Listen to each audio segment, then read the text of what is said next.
All right, fuck it, rant time because this whole shit about welfare is pissing me off because like niggas, we are not fucking rich.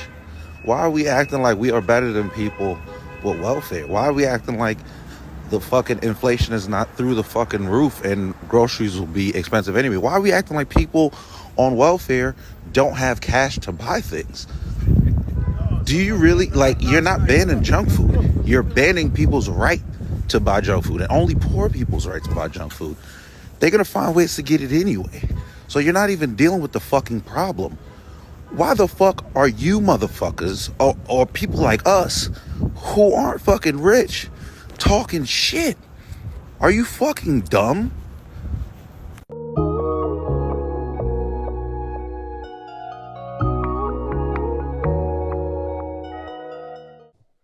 Meltdowns over EBT, food stamp bans. You can't buy cookies, chips, sugary drinks, pretty much no snacks. You have to get healthy foods only. No more Dollar Tree runs, no more shopping in the cakes and cookies aisle, no more getting goods from the bakery section. None of that. Let's watch people melt down over these decisions and share their opinions on how they feel about these new changes that are set to kick in January 2026. Family, you already know what to do, and if you're brand new too, thumbs up this video so YouTube can push this content out. Smash subscribe to join the tribe and ring the post notification bell as well. So now people that receive EBT and food stamps are not going to be allowed to buy junk food with EBT or food stamps. I seen something that stated that the Trump administration was stopping people who receive EBT or food stamps to stop buying any junk food or high processed food items with their EBT and food stamps. And if they are going to put this rule in place, they just need to decrease the price of healthy foods, okay? Because healthy foods are so high. That's why people shop and buy things that they can afford, aka junk food and high processed foods, because they are trying to make their food stamps benefits stretch the whole month. So towards the end of the month, the kids might be eating oodles and noodles or TV dinners or whatever else or sandwiches with chips, because guess what? Or hot dogs and burgers, because guess what? It is just high. Stuff is high. So you're trying to stretch your food stamps towards the end of the month to make them last. Because anybody who have received food stamps before, which is me, I've received them before, know that those food stamps benefits does not last the whole month. And we all know that that bag of vegetables is $10 or the price of eggs at this point. Okay? It's like $12 for a carton of eggs. Listen, decrease the price of healthy foods so that people can actually afford to buy them. In Louisiana, y'all ain't got nothing else more to worry about than these churn cookies, candies, chips, and cold drinks. Come on, sip a little tea with Auntie. Let's talk about it. So, people who receive SNAP benefits starting in 2026, I think January the month, said they will no longer be able to buy cold drinks, chips, cookies, and candies and all that. Meanwhile, we got potholes bigger than my car in the middle of the street. We got flooding so bad that you know not to even pull your car out because it's bound to go underwater and you could possibly drown. And y'all around here worrying about some damn cookies and candy? You don't think for a minute that these parents that receive SNAP benefits will find a way to go around it and still be able to get the damn chips, cookies, and candy for their children? Golly, come on now. And Louisiana ain't the only state. It's got a few more that jumped on board. But, why even giving people the food stamps if you're going to tell them what they can buy, what they can and can't buy with it? I mean, damn, the children don't supposed to get a little chip, a little piece of candy. Ain't nobody saying that they supposed to have junk food for all y'all get on here and get all about. Them children don't need that type of stuff. No, they don't need it. But you don't give your children no fruit snacks. You don't give your children no, a little soda every now and again so they can burp. Y'all don't do that. Every now and again they get a little bit of the bad stuff. You treat them with a little bit of the bad stuff. Damn, why y'all always gotta be such food critics? Getting them children old, non-tasting ass stuff and think that's just supposed to be what they have all the time. Ooh, we ain't got bigger fish to be fried right now. Y'all worried about snacks? Thank y'all for sipping a little more tea with Auntie. Bye, y'all. Auntie said giving them that non-tasting stuff. I mean, healthy food got a taste. But I get you, though. When I was a kid, I definitely loved fruit snacks. Might want to get a little ice cream here and there, But look, she spoke on the state not fixing the potholes. This is a serious question. If our tax money is going towards that, why come all the roads are consistently tore up? Where is that money really going? Let's solve the real problems in America if we want to make some real changes. Let's start with solving homelessness. Let's start with fixing the roads for real. Let's start with actually giving us food that is not considered a drug in other countries. You might as well get rid of high fructose corn syrup if you care about people's health. You might as well stop putting processed sugar in foods if you care about people's health and use cane sugar. You know, spoke on this earlier, the fruit shouldn't be genetically modified. Y'all need to stop the lab-made meat agenda that y'all got coming. I just want to see how this gonna play out, honestly. How is this gonna work with food being so expensive? How is this gonna work with the tariffs, the truckers striking, because you know that'll start again. Problems at the borders, getting the groceries in. How is that really gonna work? We can't forget about what's happened all throughout this year. Yeah, there are temporary pauses, but that's all it is. Temporary pauses until everything resumes. Then the real problems will be here. Food shortage. Let's talk about that. When there's food shortage, I guess this won't even be a problem of concern. Once food shortage kick in, nobody not gonna have nothing. The grocery stores won't have food. Let's talk about the empty shelves. I guess we will have bigger fish to fry even deeper then. Once that's a thing again. We won't even be worried about what you can and can't get. People gonna eat what they can. Exactly. How are they going to ban unhealthy food and junk food? Am I the only person not seeing how this is gonna work? Because everything they feed us is unhealthy to a certain extent. Like, even the fruits and vegetables are not that good for us, right? So, like, how are they going to actually, But with that being said, if you're going to do that, let's say that it's happening, then are you going to increase the amount of money that each person gets that are on SNAP benefits so they can afford living a healthy lifestyle and purchasing healthy foods?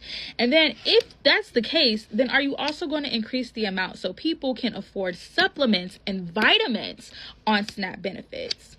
And if you do have SNAP benefits, I'm going to put you on to something real quick, but don't tell nobody I told you.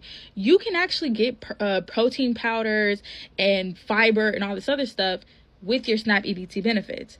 It just has to have nutritional facts on the label instead of supplemental facts. You're welcome. But no, let's be honest, because I've seen a lot of people give their 2 cents about it and all this other stuff. And then I see a whole bunch of people in the comments saying, specifically white people, because they think black people are predominantly on food stamps, but it's white people that get majority of the government assistance. Think about it. But, people are like, well, you shouldn't have a birthday party if you can't afford a birthday cake. That's a child. Everybody's not going to get on social media begging. Bitch, I tried to ask some money and motherfuckers was like, I'm not giving you shit. So I think that SNAP EBT benefits definitely comes in handy when it comes to wanting to have your baby a birthday party, wanting to participate at school, or if there's any type of event where they need to bring food, it's not a problem. And I feel like if you take that away, a lot of kids don't have birthday cakes and they won't be able to have. And a lot of people be like, well, if you can't afford food, why are you having a birthday party? You know what I do every year? Because I sure as fuck can't afford a whole bunch of kids coming to a birthday party. I go to Chuck E. Cheese.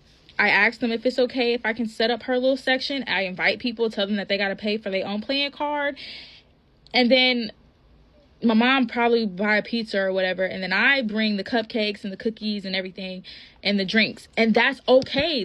Everybody, or you can go to the park. That'll be a fun birthday party. We have a park over here, not over here, but in the next city over. It's like a little water park. That'll be so fun to do, to just have a birthday party there. You don't even have to spend money. You just got to reserve it, and then you have to bring your own food and drinks. She paused wait a minute. How I'm gonna bring my own food and drinks without the EBT? She got to thinking wait a minute, I can't do that. If they don't provide the food and the drinks, then I still can't do that. Hey man, y'all gonna have to cancel them parties. It's not time to be partying no more, man. No more celebrations, sorry. But that's just coming from someone who knows how to budget. Birthday parties are not a priority for me, but I do think that my child deserves a birthday party, so she gets one every year. But I don't think that you should take that option away from people who do have the ability to give their kids a birthday party and all they can afford is the food and drinks because they're on SNAP EBT benefits. You shouldn't take that away from them. I get it. Americans are unhealthy, but so are the people running this country. Fat fucks that sit on their lazy fat ass and tell everybody what the fuck to do while eating all the junk food that they're telling us we can't have. So now you want to start regulating how people spend their food stamps? At this point, we need to take it to the streets. We can't have nothing. First they tried to come for TikTok. Now you coming for how people get to spend their stamps? Shout out to the Florida Courier, because in this article, they say that the GOP bill would ban stamp recipients from buying junk food. Now, this bill was introduced to the House a little bit earlier this month, and it said that that ban on junk food would include soft drinks, candy, and more. According to the authors of the bill, they stated that this is supposed to promote the health of SNAP recipients and reflect nutritional science, public health concerns, and cultural eating patterns. If someone wants to buy junk food on their own dime, that's up to them. According to Breachin, I guess his name is Josh Breachin. He's a Republican House member from Oklahoma. It goes on to say, but what we're saying is don't ask the taxpayers to pay for it and then also expect the taxpayers to pick up the tab for the resulting health consequences. Exactly how much sense does that make? If you thought it made absolutely zero sense, you were correct. Because this research comes from Pew Research, shout out to them. And according to their research on SNAP benefits and the recipients of those benefits, the mass majority of individuals only collect about $181 a month. They're also required to work. I don't know if you know that or not. They're also required to work. The ones who can't work are probably disabled. $181 on average per month is not a lot of money. And the mass majority of people who even receive this, let's just be clear, a majority of people don't even get to receive these benefits. And when they do receive these benefits, they're also working a minimum of 30 hours per week. This is not a lot of money for groceries per month for at least one individual, let alone households with more than one child. Telling individuals, oh, I think you should eat healthier foods. Okay, but healthier foods are expensive. I don't know if anybody else clocked it, but not only are healthier foods more expensive, but most of these healthier foods are being recalled. So what exactly are people supposed to eat? That is the overarching question that I think a lot of people are just kind of obfuscating. What exactly are people supposed to eat? Now, mind you, Is it really healthy when the food is being recalled for terrible practices? The food is GMO. That food is never healthy for you. $181 is not a lot of money. If you're getting more than that, then that's different. The mass majority of people are getting about $181 or less. This video is not about the people that's getting the thousands of dollars and milking the system. But there's some of the people that are mad too. I just pulled it up on my phone. Frozen fruit and vegetable products recalled for several hospitals with salmonella. That was 2 weeks ago. FDA flagged salmonella in frozen foods. They gave a full list of foods to avoid 2 weeks ago. 3 days ago, an ongoing frozen vegetable recall has been updated to the national's highest risk level. A recent fish recall also revealed Listeria, a bacteria capable of thriving in cold environments, according to the U.S. Department of Agriculture Food and Safety Inspection Service. She's right on the recalls. A lot of the healthy foods are being recalled. What are you supposed to get when there are recalls and the food is just too expensive for you to get enough to last you and your family? individuals who are lower income aren't receiving hardly any food stamp benefits to begin with. Then you have people in the House saying, oh, well, we just want to improve their overall health. But you don't want to provide them with health care. And then you also stripped us of most of the protections from the Affordable Care Act. Then you tell companies, well, you don't really have to provide people health care. So these people aren't getting health care anyway. So what is eating good foods going to do to your body anyway? Well, honestly, when you can't get annual visits or mammograms. But this is the part of the article that really just kind of sent me over the edge. Now, according to the statement by Cory Booker, this was back in July, he stated that he did agree that most of the individuals who are on SNAP benefits needed to improve nutrition security and diet quality for these program participants, which we totally agree. But you do realize that the mass majority of Americans also live in food deserts. Now, this data comes from the United States Department of Agriculture, and you better catch this interactive map now before they delete it. It actually shows you on a map of the United States where food deserts are, and if you click on each individual county, it tells you how far you are from your nearest grocery store that sells healthy produce. Yeah, we're in a food desert, and already you're telling people what they can and can't spend their money on, even though you're only giving them a small amount of money to purchase the supplies they need to stay alive. Drop a comment below. Let me know what y'all think about each and every single thing she said. Each point that she specified. Let me know what y'all think about that. Don't know why more people are not talking about this, but starting in 2026, 12 states will be banning the use of SNAP to purchase certain junk foods. Now, the term junk food will vary state to state in this ban, and they are still ironing out the details. But this just doesn't sit well with me, and I'm going to explain to you guys why. On paper, banning junk food sounds nice, but the reality of it is not so nice. This punishes the most vulnerable people without actually solving the problem, which is access to realistic, affordable, healthy options. SNAP at most covers about $6 to $7 per person per day. This is not enough for healthy, balanced meals to begin with. And what of those families who care for autistic children or autistic adults whose very few foods they eat already right now due to ARFID fall into this junk category? $6 to $7 per day. What can you get with $6 to $7 per day? Nothing but processed foods, unhealthy items, junk food, really.